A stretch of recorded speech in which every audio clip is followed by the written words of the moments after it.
오늘 우리의 삶 속에 사실 우리가 다른 사람에게 보여주지 않고 다른 사람에게 알리지 않고 살아가는 우리들의 숨은 모습들이 많이 있습니다. 그런데 하나님 앞에서는 우리가 가릴 수가 없고 숨길 수가 없습니다. 오늘 시편 80편의 이 찬양시는 고난 중에서 다시 회복시켜달라고 하는 시편 기자의 고백이고 노래입니다. 이 시편 80편의 배경은 북이스라엘의 멸망과 연관되어 있습니다. 그 당시에 이스라엘은 북이스라엘, 남유다, 남과 북이 분단되어 있는 상황이었습니다. 먼저 북이스라엘이 아수르에 의해서 멸망을 당합니다. 그리고 많은 사람들이 포로로 잡혀갔습니다. 그 당시의 상황을 오늘 본문의 4절에서 6절 말씀 보면 얼마나 고통스럽고 괴로웠는지 그들은 찬양으로 노래로 고백합니다. 하나님께서 그들의 기도를 더 이상 듣지 않으시고, 다시 말하면 하나님이 이스라엘 백성들의 기도를 거절하셨다는 거예요. 여러분, 기도가 거절된다고 하는 것은 어마어마한 재앙입니다. 하나님이 우리 기도를 들으신다는 것이 우리에게는 얼마나 큰 축복이고 얼마나 큰 은혜입니까? 그런데 하나님이 기도를 듣지 않으신다는 거예요. 뿐만 아니라 그들의 고통 속에서, 슬픔 속에서, 괴로움 속에서 눈물을 흘리면서 눈물의 양식을 먹었다. 공동번역에 보면 이 말씀을 눈물의 빵을 먹었다고 기록하고 있습니다. 그만큼 슬픔 속에서 음식을 먹는 즐거움과 기쁨도 얻지 못하고 고통과 괴로움 속에서 눈물 흘리면서 살아가는 모습을 고백하는 것입니다. 6절에 보면 그들이 웃음거리가 됐다고 그랬어요. 이웃에게 다툼거리가 되게 하시고 우리 원수들이 서로 비웃나이다. 여러분, 얼마나 비참한 삶을 살고 있는지, 그들은 이러한 슬픔 속에서, 이러한 고통 속에서 지금 살고 있습니다. 그런데 이렇게 밑바닥까지 떨어져 있는 이스라엘 백성, 더 이상 초할 수가 없고 더 이상 잃어버릴 것이 없을 정도로 하나님 앞에 진노하심을 사서 결국 하나님의 말씀을 온전히 믿지 못하고 하나님의 약속을 신뢰하지 못함으로, 또 하나님 말씀에 순종하지 못함으로 오늘 이스라엘 백성들이 이러한 상황에 처하게 된 것입니다.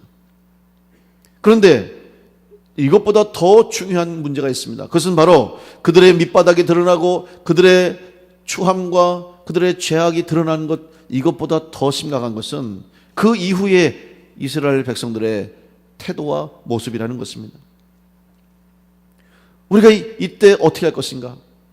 다 잃어버리고 또 하나님 앞에 이러한 부족한 모습으로 서 있는 우리들 어떻게 할 것인가? 네 탓이냐 내 탓이냐 누구 때문이냐, 이런 모습이 아니라 정말 그들이 어떻게 다시 이 잃어버리고 모든 것을 다 빼앗겨버리는 이런 상황 속에서 어떻게 다시 회복될 수 있을 것인가 하는 것을 그들이 생각하고 기억해야 한다는 것입니다. 그래서 오늘 시편 80편에서 오늘 이스라엘 백성들은 하나님 앞에 기도합니다. 그들의 잃어버린 것들, 그들이 놓쳐버린 것들, 자기들의 약함과 추함 것들이 다 드러난 벌거벗은 것과 같은 그들의 모습을 보면서 그들은 하나님 앞에 회복시켜달라고, 하나님 다시 살려주시고 다시 채워주시고 다시 회복시켜주시는 은총을 오늘 기도하고 있습니다. 3절 말씀 보면 하나님이여 우리를 돌이키시고 주의 얼굴 빛을 비추사 우리가 구원을 얻게 하소서. 돌이켜달라고 말합니다. 7절에 다시 한번 말씀합니다. 만군의 하나님이여 우리를 회복하여 주시고 주의 얼굴의 광채를 비추사 우리가 구원을 얻게 하소서. 회복해달라고 기도하고 있습니다. 오늘 본문에는 우리가 함께 읽지 않았지만 오늘 마지막 절인 19절 말씀 보시면 만군의 하나님이여 우리를 돌이켜 주시고 주의 얼굴의 광채를 우리에게 비추셔서 우리가 구원을 얻으리이다, 이렇게 말씀하고 있습니다. 여러분, 이 세 절에 반복되는 내용이 뭡니까? 돌이켜달라는 거예요. 하나님 돌이키옵소서. 여러분, 돌이킨다는 말이 무엇입니까? 한글 성경으로는 돌이키라고 했는데 바로 7절에 우리를 회복해 주십시오 라고 하는 말이 나오는데 바로 회복이라는 의미가 같습니다. 성서의 원어의 의미는 회복입니다. 지금 이스라엘 백성들은 하나님 앞에 자기들의 잃어버린 것들, 자기들이 그동안 받고 있었던 은혜를 알지 못했고 감사하지 못했는데 이제 다 잃어버리고 자기들의 죄악과 부끄러운 모습만 드러난 이 상황 속에서 다시 하나님 회복시켜달라고 하는 하나님 앞에 간구와 기도를 하고 있는 것입니다. 이제 다시 돌이켜달라고 하는 이스라엘 백성의 간구 속에 그들은 이미 그 회복의 은총이 무엇인가를 알고 있었습니다. 그들의 기도 속에 반복해서 하나님 앞에 간구하는 기도의 내용을 보면 우리는 그것을 알 수 있습니다. 이제 돌이켜달라고 회복시켜달라고 기도하면서 역시 동일하게 반복되는 그들의 요청이 무엇입니까? 주의 얼굴빛을 비추어달라는 것입니다.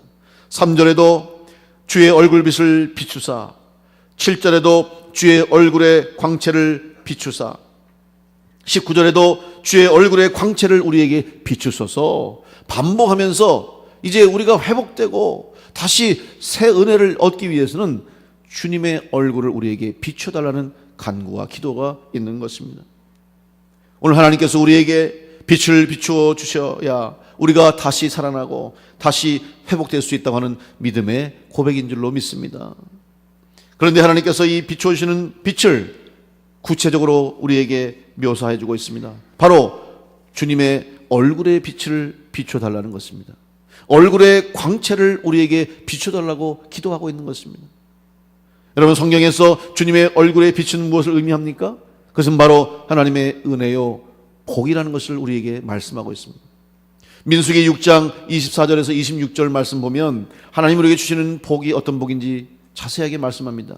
여호와는 내게 복을 주시고 너를 지키시기를 원하며 여호와는 그의 얼굴을 내게 비추사 은혜 베푸시기를 원하며 여호와는 그 얼굴을 내게로 향하여 드사 평강 주시기를 원하노라.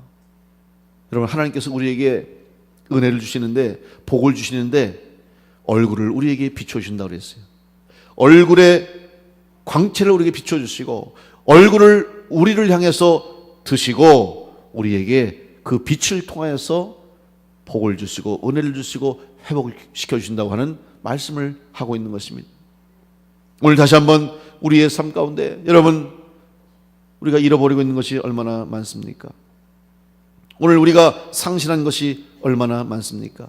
그 잃어버린 것들, 그 놓쳐버린 것들 우리가 후회하고 한탄할 뿐만 아니라 그런 것으로 끝나지 말고 다시 한번 회복할 수 있는 은혜를 얻기 위해서 우리 하나님의 은혜, 바로 하나님의 얼굴을 빛이 비추시는 그 은혜 가운데 여러분 회복되는 놀라운 축복이 있게 되시기를 간절히 축원합니다. 그러기 위해서는 오늘 우리는 어떠한 신앙의 자세가 필요한가? 회복의 은총을 얻기 위해서는 과연 우리가 특별히 하나님의 얼굴 광채, 주님의 얼굴의 광채의 빛을 받기 위해서 어떻게 해야 할 것인가? 바로 주님의 얼굴에서 비추시는 광채가 우리 가운데 임할 때 회복의 은혜를, 은총을 얻게 될 텐데 그러기 위해서는 우리가 하나님 앞에 서야 할 줄로 믿습니다. 다른 말로 하면 하나님을 만나야 할 줄로 믿습니다. 하나님 만나지 않고 어떻게 하나님의 얼굴 앞에 설 수 있겠습니까? 하나님을 바라보아야 됩니다. 하나님 앞에 담대하게 서야 됩니다. 구약시대에는 하나님을 만나면 죽는다고 생각했습니다. 또 하나님을 만나면 죽음이라고 그들은 여겼습니다. 실제로 그랬습니다. 그러나 우리에게 예수 그리스도께서 은혜와 복을 주셨는데 그 복이 뭐냐? 담대히 하나님 앞에 나갈 수 있는, 그리고 예수 그리스도의 이름을 통해서 하나님 앞에 기도할 수 있고 아뢰할 수 있고 하나님을 대면할 수 있는 은혜를 허락해 주신 것입니다. 오늘 이 자리에 나오신 것 여러분 다 하나님을 만나기 위해서 나오신 줄로 믿습니다. 이 시간 우리가 하나님을 만나고 있는 줄로 믿습니다. 만남이 있어야 돼요. 하나님과의 만남이 우리 가운데 있을 때 다시 잃어버린 것을 되찾고 우리의 약한 것이 강하여지고 우리의 죽었던 것이 살아나는 역사가 우리 가운데 있게 될 줄로 믿습니다. 하나님과의 만남이 있어야 돼요. 은혜는 만남으로부터 시작됩니다. 세상에 수많은 만남이 있지만 우리에게 복이 되는 만남이 무엇인가 우리는 늘 생각하며 살아야 됩니다. 정채봉님의 가장 아름다운 만남이라는 시가 있는데 제가 그 시를 읽으면서 정말 우리의 만남이 이런 종류의 만남이 있겠구나 그런 생각을 해봤습니다. 한번 여러분과 함께 나눠보고 싶습니다. 제가 가장 아름다운 만남이라고 하는 정채봉님의 시를 한번 읽어드리겠습니다.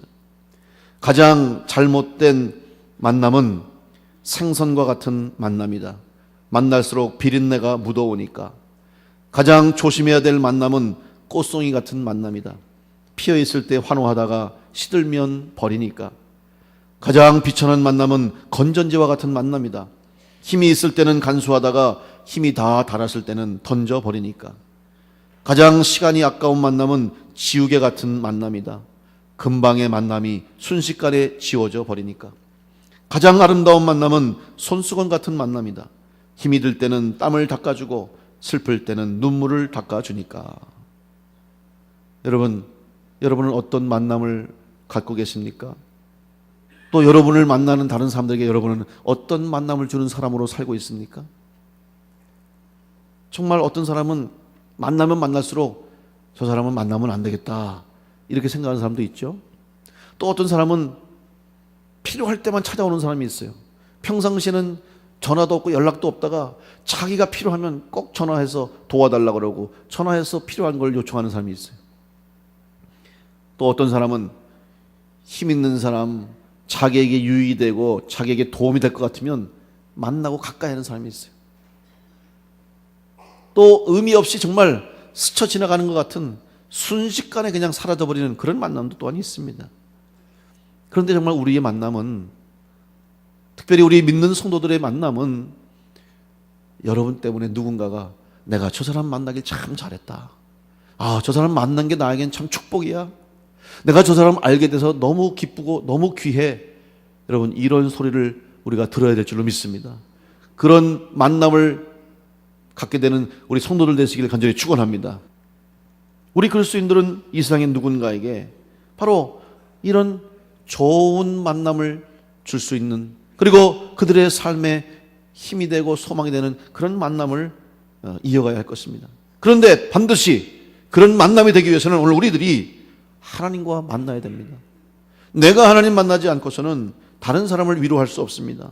내가 하나님 만나서 위로받고 하나님께 은혜 받고 예수님을 통해서 새 생명을 얻고 예수님 통해서 은혜를 받지 않으면 다른 누군가에게 이 은혜와 복을 전할 수가 없는 것입니다.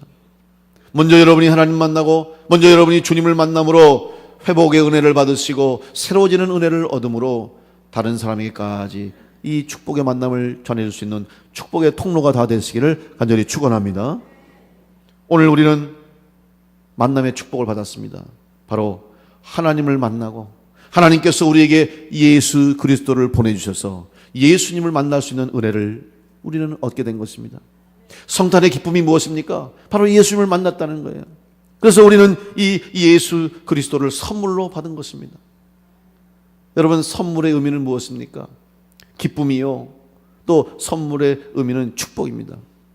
우리 성탄절 되면 선물을 사실 주고받는데, 사실 우리나라 이 성탄의 문화는 이 선물을 주고받는 문화가 조금 부족합니다. 없습니다. 그죠? 거의. 그런데 사실 이 기독교가 이제 그 바탕이 된 미국 같은 경우에는 모든 문화와 풍습과 관습들이 다 기독교 정신으로부터, 기독교에서부터 나온 거예요. 그래서 이 크리스마스 때도 선물을 나누고 추수감사절 때도 감사하는 거라든지 부활절에 부활의 기쁨을 누리면서 또 선물 나누고 계란도 나누고 이런 것들이 다 기독교 신앙의 뿌리를 둔 그런 문화와 관습입니다.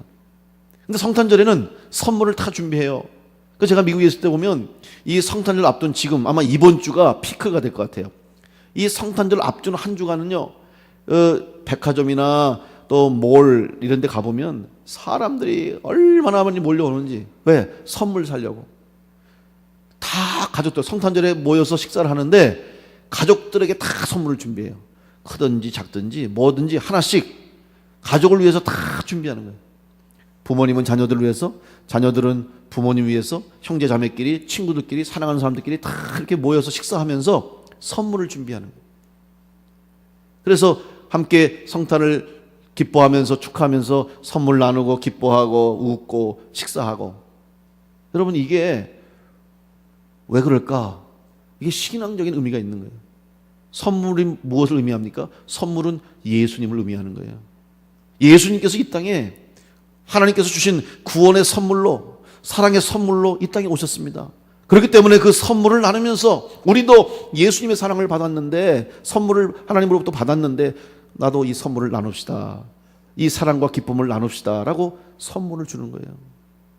여러분, 이번 성탄절에는 우리 작은 거 먼저 여러분 가족들에게 아니면 친구들에게 또 사랑하는 사람들에게 한번 선물 한번 나눠보시면 좋을 것 같아요. 나눌 수 있어야 되는 거예요.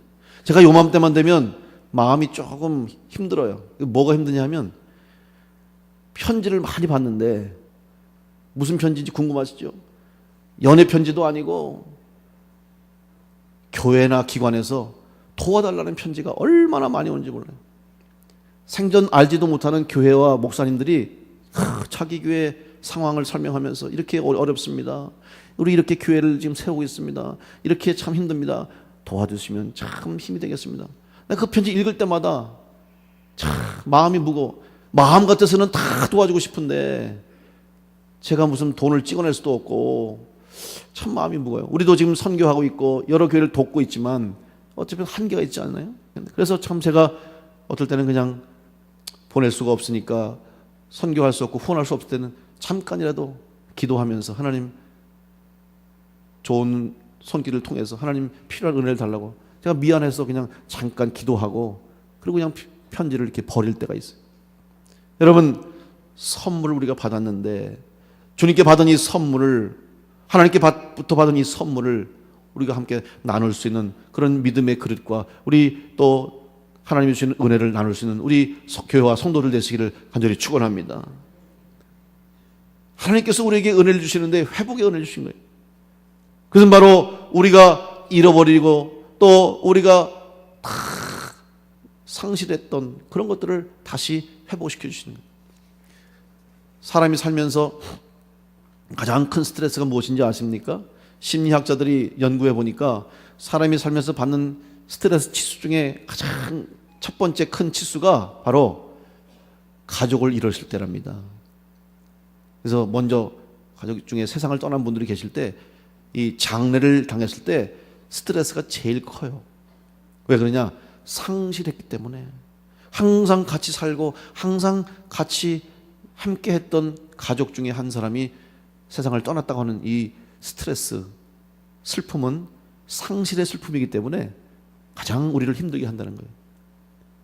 그리고 또 그 다음이 이 가족의 뭐 이혼의 문제라든지 별거의 문제라든지 가족 간에 서로 이런 여러 가지 갈등이 스트레스를 많이 준답니다. 왜 그러냐면 그 역시 상실이거든요. 관계가 끊어졌기 때문에 그 끊어진 관계로부터 오는 상실감이 우리를 힘들게 한다는 겁니다.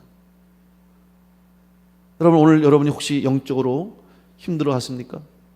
지금 여러분의 삶 가운데 여러분을 힘들게 하는 것들이 있습니까? 바로 우리가 무엇인가를 지금 잃어버리는 거예요. 하나님이 주신 은혜를 누리고 하나님이 주신 축복의 선물인 예수님을 영접하고 주님과 함께 동행하면서 그 은혜로 충만한 삶을 살아야 함에도 불구하고 잃어버렸기 때문에, 놓치고 있기 때문에, 내 것이 아니기 때문에 우리는 지금 상실감에 빠져 있을지도 모릅니다.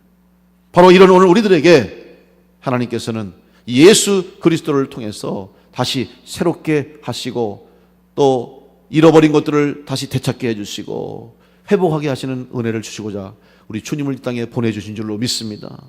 그 예수님을 통해서 여러분 다시 한번 회복의 은혜를 얻게 되는 축복이 있으시기를 간절히 축원합니다.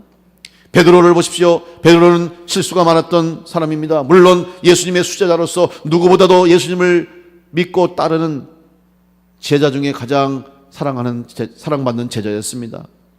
그런데 그런 베드로도 주님이 잡혀가신 밤에 주님을 모른다고, 나는 예수님을 모른다고 3번이나 부인했습니다. 베드로는 3번씩 주님을 부인하면서 특별히 마지막에는 예수님을 모욕하고 또 예수님을 심한 말로 욕하면서까지 예수님을 부인했다고 말하고 있습니다.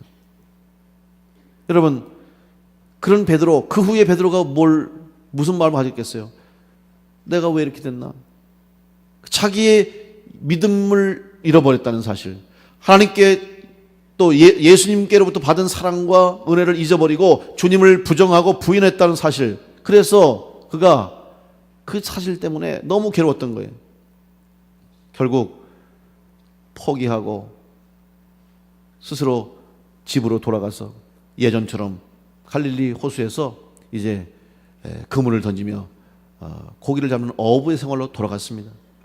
그때 베드로의 상황은 상실감이었습니다. 믿음을 잃어버리고 주님을 배반했던 그의 모습 속에서 그는 실망하고 낙심하여서 절망 가운데 소망 없이 그물을 던지고 있었습니다. 그래서 그런지 밤새도록 밤이 맞도록 그물을 던졌는데 아무것도 고기 한 마리 잡지 못하고 다시 돌아왔습니다. 그때 주님께서 부활하신 후에 그들에게 나타나 주셨죠. 그때 주님께서 베드로에게 하신 말씀, 다시 그물을 던지라고 그랬습니다. 깊은 곳으로 던져라. 내 오른쪽에 그물을 던지라. 그래서 그들이 그물을 던졌습니다. 그때 그물이 찢어질 정도로 물고기를 잡았어요. 그 배에 가득 찬 물고기를 채우고 돌아온 베드로에게 주님이 하신 말씀이 무엇입니까? 요한복음 21장 12절에서 13절 말씀, 예수께서 이르시되 와서 조반을 먹으라 하시니 제자들이 주님이신 줄 아는 고로 당신이 누구냐? 감히 묻는 자가 없더라. 예수께서 가셔서 떡을 가져다가 그들에게 주시고 생선도 그와 같이 하시니라. 여러분, 주님이 다른 말씀하지 않았어요? 베드로에게 너 그때 왜 나한테 그랬냐? 너 그때 왜 나를 배신했어? 네가 어떻게 그럴 수 있어? 그런 말씀하지 않으시고 밥은 먹었냐? 그 말씀하신 거예요. 지금 베드로의 마음을 누구보다 잘 아시는 거죠. 그래서 빈 배로 돌아온 그들에게 주님 말씀하시고 주의 말씀에 순종할 때 주님 만나니까 어땠습니까? 채우시는 은혜를 회복한 거예요. 그물이 찢어질 정도로 물고기가 차고 넘치도록 채우시는 회복을 받았고, 더 나아가서 그들의 육신적으로도, 베드로의 육신도 지쳐있고 낙심했을 때 먹어라, 생선을 구워주시고 떡을 주셨다는 사실입니다. 여러분, 하나님 만나고 주님 만나면 회복되는 은혜가 우리 가운데 있게 될 줄로 믿습니다. 여기서 떡이 무엇입니까? 말씀입니다. 하나님의 말씀입니다. 여러분, 하나님은 오늘 우리에게 말씀을 통해서 우리의 심령에 회복의 은총의 빛을 비추어 주시는 줄로 믿습니다. 말씀을 읽을 때 우리의 삶에 들였던 어둠의 그늘이 사라지고 은혜의 밝은 빛이 비치게 됩니다. 말씀을 묵상할 때 그동안 나를 괴롭히고 나에게 아픔을 줬던 마음의 상처가 치유되며 우리의 약한 심령이 힘을 얻어서 강건해지는 회복의 은총을 경험하게 되는 것입니다. 이번 강림절과 성탄절을 맞이하면서 다시 한번 여러분의 심령 속에 육신이 말씀이 되어 찾아오신 예수 그리스도의 새롭게 하시는 은총의 빛이 여러분 가운데 가득가득 비추어지시기를 주님의 이름으로 축원합니다. 요한복음 1장 14절 말씀이 육신이 되어 우리 가운데 거하심에 우리가 그의 영광을 보니 아버지의 독생자의 영광이요 은혜와 진리가 충만하더라. 주님께서 이 땅에 말씀이 육신이 되어 오신 하나님의 선물임을 믿으시고 주님을 영접하시고 주님 주시는 말씀을 받으심으로 그 말씀에 순종함으로 여러분 잃어버린 것들, 내가 놓치고 있는 수많은 은혜들, 내가 깨닫지 못했던 하나님의 축복들을 다시 한번 회복하시고 새 은혜와 새 힘을 얻으심으로 이 성탄의 기쁨이 여러분 가운데 충만하여서 이 온 땅, 절망 가운데 어두운 가운데 신음하며 탄식하며 고통하며 괴로워하는 이 많은 영혼들에게 다시 한번 회복의 은총의 빛을 비출 수 있는 우리 교회와 모든 성도들 되시기를 간절히 축원합니다.